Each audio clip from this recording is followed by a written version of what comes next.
네, 안녕하세요. 오늘 여러분들과 함께 분석해 볼 기업은요, 현대차입니다. 자, 여러분 지금 현대차 보면서 딱 이런 생각 드실 겁니다. 아니, 이 종목 1년 가까이 너무 많이 오른 거 아니야?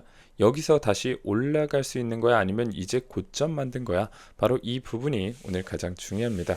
지금 현대차는 단순히 자동차 회사만 봐야 되는 구간이냐? 아니면 로봇, 자율주행, 피지컬 AI까지 붙으면서 시장이 완전히 다른 밸류를 주기 시작한 구간이냐, 이걸 잘못 보면요, 보유자는 익절 타이밍을 놓치고요, 신규 진입자는 애매한 자리에서 물릴 수 있습니다. 그래서 오늘 영상에서는 딱 세 가지 흐름을 먼저 보도록 하겠습니다. 자, 첫째는 최근 조정이 단순한 숨 고르기인지 아니면 추세가 꺾이는 신호인지, 둘째, 현대차의 최근 재료들이 그냥 뉴스용 기대감인지 아니면 실제 기업가치 재평가로 이어질 수 있는지, 셋째는 지금 이 자리에서 신규 진입자, 기존 보유자, 그리고 손실 구간 투자자는 어떻게 대응하는 게 맞는지, 이 부분까지 하나씩 정리해 보도록 하겠습니다.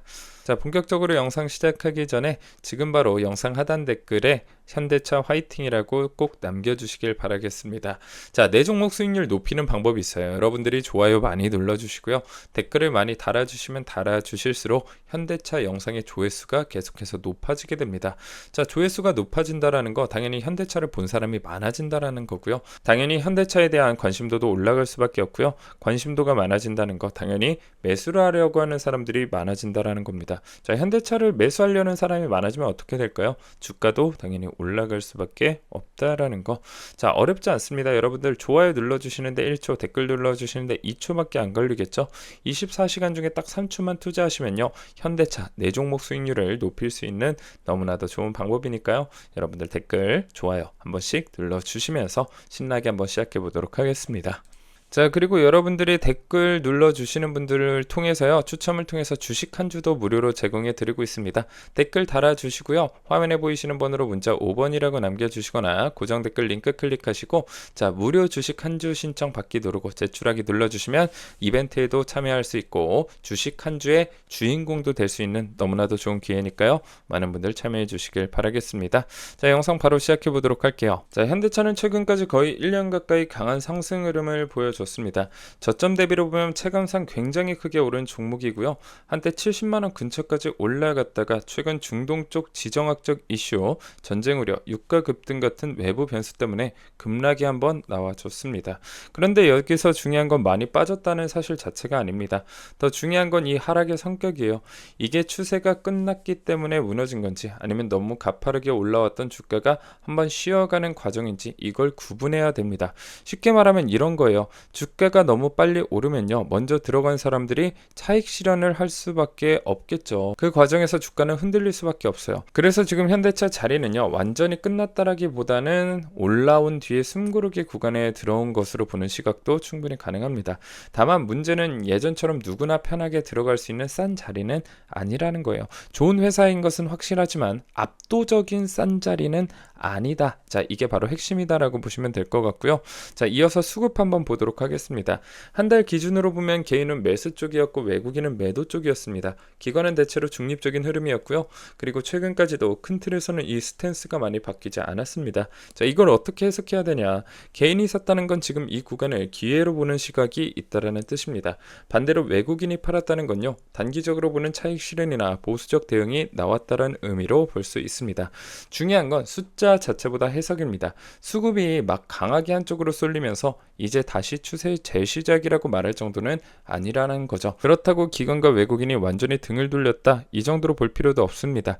즉 지금은 강한 추세 재가동 구간이라기보다는 시장 참여자들이 방향을 다시 잡는 구간에 가깝습니다. 그래서 당장 급등을 기대하기보다는 수급의 재유입이 확인되는지 체크하는 과정이 필요하다라고 봅니다.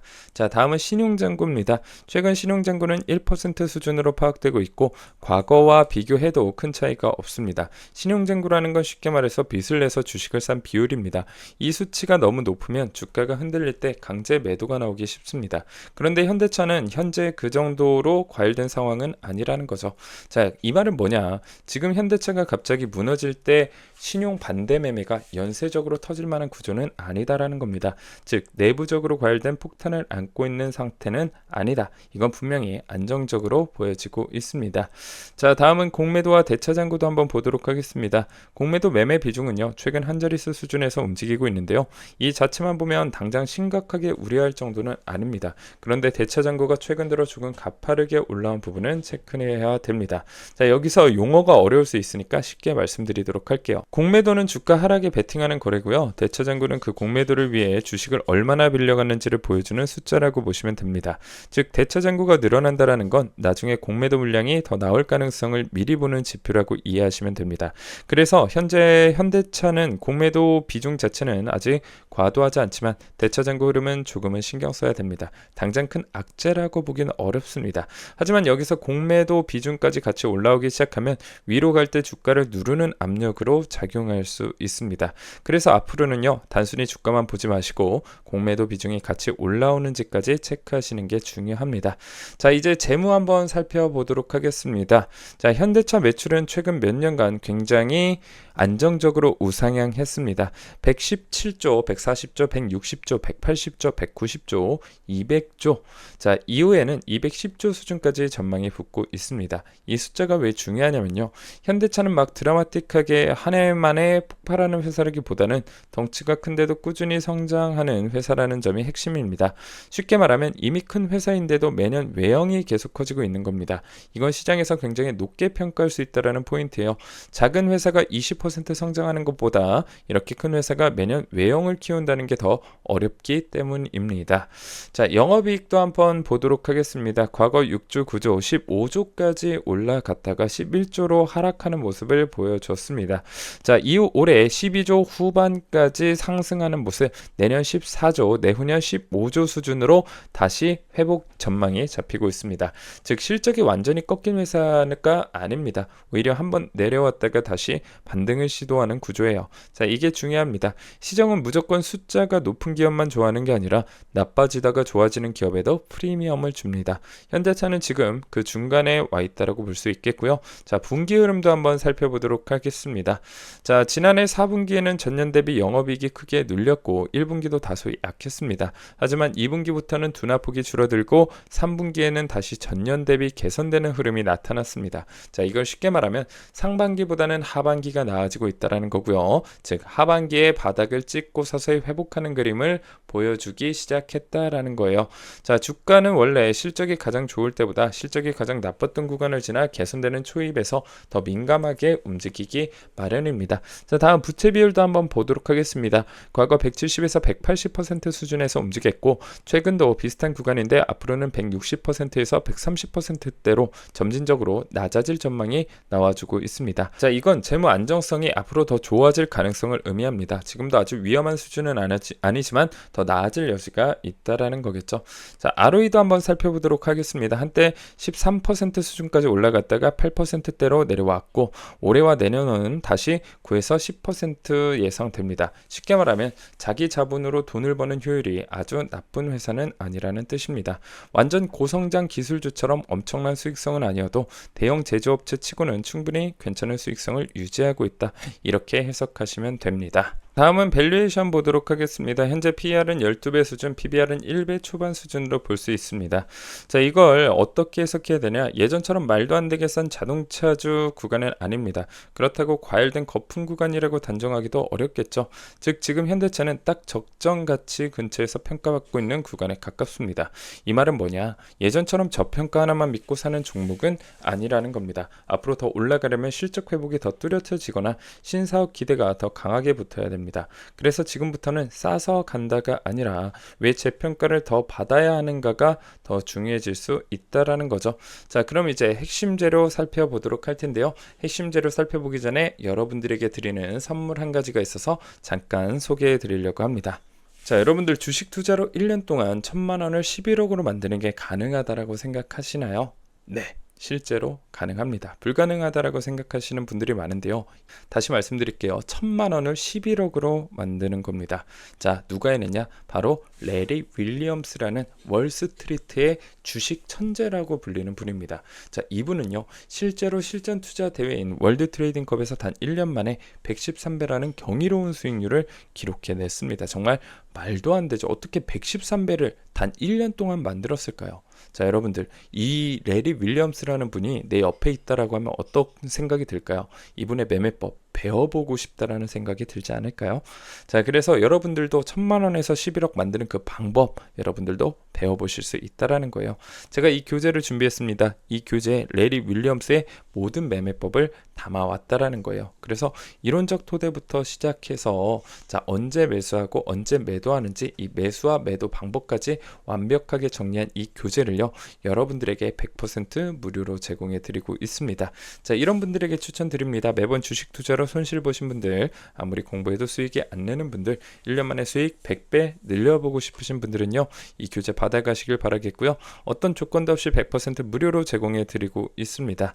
자, 그런데 여기서 끝이 아닙니다. 리처드 데니스의 고작 54만 원으로 2,700억을 번 말도 안 되는 실력자, 바로 이분의 매매법부터 시작해서요, 슈퍼개미 마하세븐 100만 원에서 100억을 만든 이 슈퍼개미 마하세븐의 매매법까지 여러분들 배울 수 있는 이 교재 3권을 모두 제공해 드리고 있습니다. 교재 1권 아니고요, 2권 아니고요, 무려 교재 3권을 여러분들에게 다시 말씀드립니다. 어떤 조건도 없이 100% 무료로 제공해 드리고 있고요. 화면에 보이시는 번호로 문자 5번이라고 남겨주시거나 고정 댓글 링크 클릭하시고 제출하기 버튼 한 번씩 눌러주시면 되겠습니다. 자, 24시간 중에 딱 5초만 투자해서 지금 바로 신청하면 이 교재 꼭 받을 수 있으니까요. 많은 분들 참여해 주시길 바라겠고요. 바로 다음 내용 이어서 시작해 보도록 하겠습니다.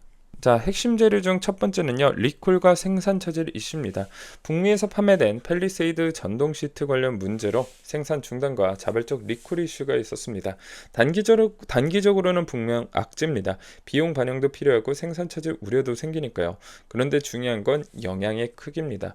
이게 회사의 구조를 흔들 정도냐, 아니면 단기적으로 지나갈 수 있는 관리 가능한 악재냐, 현재로서는 후자 쪽에 더 가깝다라고 볼 수 있습니다. 즉, 악재는 맞지만 과도하게 공포를 키울 정도는 아닐 수 있다라고 보고 있고요. 자, 이렇게 정리할 수 있겠습니다. 자, 두 번째는요, 중동 지정학적 리스크입니다.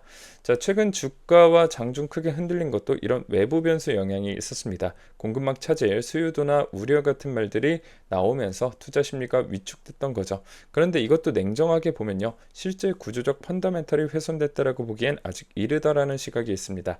쉽게 말하면 무서워서 일단 던진 물량이었을 수 있지만 회사 자체가 갑자기 망가진 것은 아니라는 거예요. 그래서 이런 외부 충격적 하락은요, 과도하게 반응했다가 다시 복원되는 경우도 적지 않습니다. 자, 세 번째가 가장 중요합니다. 현대차를 이제 단순한 자동차 회사로만 볼 수 있느냐는 부분입니다. 최근 시장이 주목하는 건 로보틱스, 자율주행, 피지컬 AI 쪽이죠. 보스턴 다이내믹스 기반 휴머노이드 로봇, 자율주행 기술 상용화, 생산 공정 자동화, 모빌리티 서비스 확장 같은 부분이 같이 엮이고 있습니다. 자, 이걸 쉽게 말하면요, 현대차가 차만 잘 만드는 게 아니라 앞으로 움직이는 기계 전반으로 확장하려는 그림을 그리고 있다라는 겁니다. 자동차 공장에서 끝나는 게 아니라 로봇도 만들고 자율주행도 하고 AI 데이터도 활용하는 쪽으로 가고 있다라는 거예요. 자, 물론 지금 당장 실적 몇 조를 만든다고 말하기는 어렵습니다. 하지만 시장은 원래 미래 먹거리를 먼저 반영합니다. 그래서 예전 기준으로 보면요, 자동차주가 1년 만에 너무 오른 거 아니냐 하니까 맞을 수 있는데, 지금은 자동차 회사 이상의 밸류를 받기 시작하는 초기 구간이 아니냐라는 논리도 동시에 성립하는 겁니다. 자, 여기서 갈등이 생기는 건 맞아요. 많이 오른다는 건 맞다. 그런데 그냥 자동차 회사로만 보기엔 또 애매하다 이겁니다. 자, 여기까지 내용 살펴보셨는데요. 지금부터가 정말 중요한 내용입니다. 신규 진입자분들, 보유자분들, 그리고 손실 구간 투자자, 다시 말하면 물린분들 각각 어떻게 대응해야 되는지 지금부터 말씀드려 보도록 하겠습니다. 먼저 신규 진입자입니다. 제 의견은 지금 자리에서 적극 매수하기보다는 조금 보수적으로 보는 쪽입니다. 이유는 간단해요. 회사 자체는 좋고 미래 기대감도 있습니다. 하지만 가격 메리트가 압도적으로 좋다고 말하기는 어렵습니다. 쉽게 말하면 좋은 회사와 지금 사기 좋은 자리는 다를 수 있다는 거예요. 현대차는 전자에는 가깝지만 후자에는 조금 애매합니다. 그래서 신규 진입자는 무리하게 추격하기보다는 조정폭이 더 나오는지 보면서 분할로 접근하거나 아예 더 좋은 가격대를 기다리는 게 더 합리적일 수 있습니다. 지금 당장 막 들어가야 되는 자리라고 보기에는 어렵다라는 거고요. 자, 다음은 기존 보유자입니다. 보유자분들은 전략이 아주 조금 다릅니다. 이미 아래에서 잘 잡으신 분들은 굳이 좋은 종목을 너무 빨리 던질 필요는 없습니다. 다만 예전처럼 무조건 홀딩만 외칠 구간도 아니라는 거죠. 지금은 수익이 많이 난 구간이라면 일부 비중은 천천히 줄이면서 대응하는 게 맞습니다. 즉 전량 매도냐 무조건 존버냐 둘 중 하나가 아니라 일부 익절로 안전마진을 만들고 나머지는 실적과 신사업을 기대를 보면서 가져가는 전략이 훨씬 현실적입니다. 중기적으로는 전고점 부근 재도전 가능성을 볼 수 있겠지만 그 과정에서 변동성은 충분히 열려 있습니다. 그래서 보유자는 좋은 종목이니까 무조건 간다보다 수익을 지키면서 열어두는 전략이 중요합니다. 자, 마지막으로 손실 구간 투자자입니다. 이 부분이 제일 힘들 수 있는데요. 특히 위쪽에서 들어가신 분들은 반등만 기다리면서 감정적으로 대응하기 쉽습니다. 자, 그런데 여기서 중요한 건 무리한 물타기보다는 기준입니다. 이미 평단이 어느 정도 관리 가능한 수준이라면요. 굳이 공격적으로 물을 탈 필요는 없습니다. 왜냐하면 지금 현대차는 급락해서 완전히 저평가 매력이 터지는 구간이 아니기 때문이죠. 이럴 때 무리하게 비중만 늘리면요. 평단은 조금 내려오지만 계좌 리스크는 더 커질 수 있습니다. 그래서 손실 구간 투자자는요. 먼저 자신의 평단이 어느 정도인지 그리고 비중이 과한지부터 체크해야 됩니다. 비중이 너무 크다면 반등 시 일부 정리하는 전략도 필요할 수 있고요. 비중이 크지 않다면 섣부른 물타기보다는 반등 흐름 확인 후에 대응하는 게 낫습니다. 감정적으로 본전 생각만 하면서 대응하기보다는 이 종목을 지금 이 가격에 새로 살 의향이 있는가 이 기준으로 보셔야 됩니다. 이 기준에서 애매하다면 물타기는 정말 신중해야 된다라는 거죠. 자, 정리하도록 하겠습니다. 현대차는 지금 단순 자동차주 관점으로만 보기 어려운 종목입니다. 실적은 무너진 게 아니라 다시 회복하는 흐름을 보이고 있고 로보틱스와 자율주행, 피지컬 AI 기대감까지 붙으면서 기업가치 재평가 논리가 살아있습니다. 다만 이미 많이 오른 뒤라서 예전처럼 누구나 편하게 들어갈 수 있는 저평가 구간은 아니라는 거죠. 그래서 결론은 이겁니다. 신규 진입전을 서두르지 말고요.